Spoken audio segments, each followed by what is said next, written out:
It happens before your brain even fully registers that you're awake. You open your eyes in the dark, and a sudden flash of light maps the invisible contours of your skin. We don't really type passwords anymore. Typing takes effort. It requires memory and fine motor skills. Instead, we've universally adopted the frictionless convenience of face unlock. You pick up the phone, look directly at it, and you're in. This illustrates the core premise of that security model. It operates on the strict assumption that your biology is a perfectly unique, mathematically unforgeable identifier. The hardware scans for your specific geometry, and if the data matches the stored model, the lock opens. We trust this process entirely. We assume that because the technology is seamless, it is safe. But that absolute trust relies on the hardware always being right. If a biometric sensor correctly authenticates the wrong thing, our entire baseline of security collapses. Consider a very specific anomaly. It's 6:12 in the morning. The room is dark. You are half asleep. Your phone is sitting undisturbed on the nightstand, with the screen completely facing away from you. And then, cutting through the silence, you hear it. That distinct, soft click of the device unlocking itself.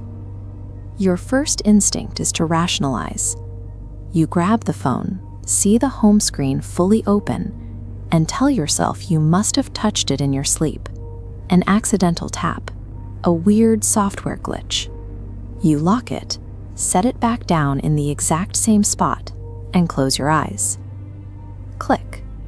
You don't move your head, you don't reach for it, but the screen is on again, unlocked.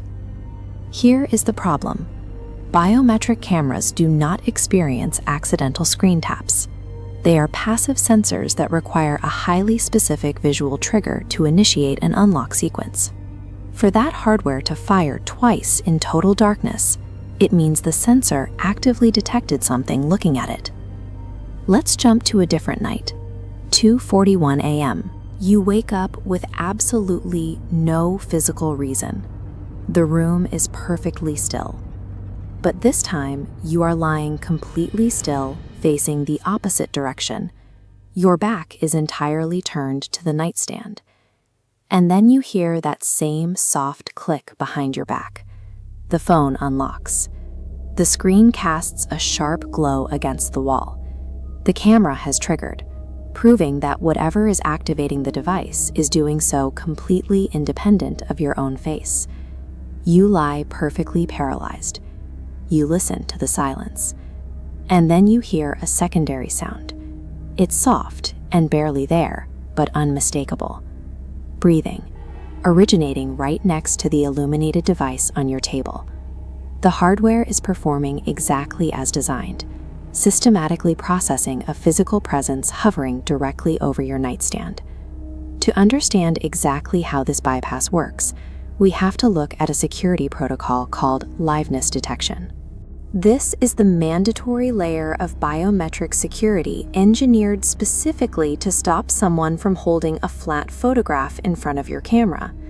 Liveness detection actively projects and measures depth. If the infrared grid hits a flat image, access is denied. The camera then searches for minute physical shifts to confirm valid life signs. Finally, a subject must physically hover within a precise, optimal distance radius. Whatever is standing in the dark next to the bed is satisfying these mechanical parameters. It is a three-dimensional mass, it has a subtle breathing movement, and it leans into perfect proximity to force the camera awake. The phone has no concept of fear or context. It responds to the correct physical inputs with cold automation.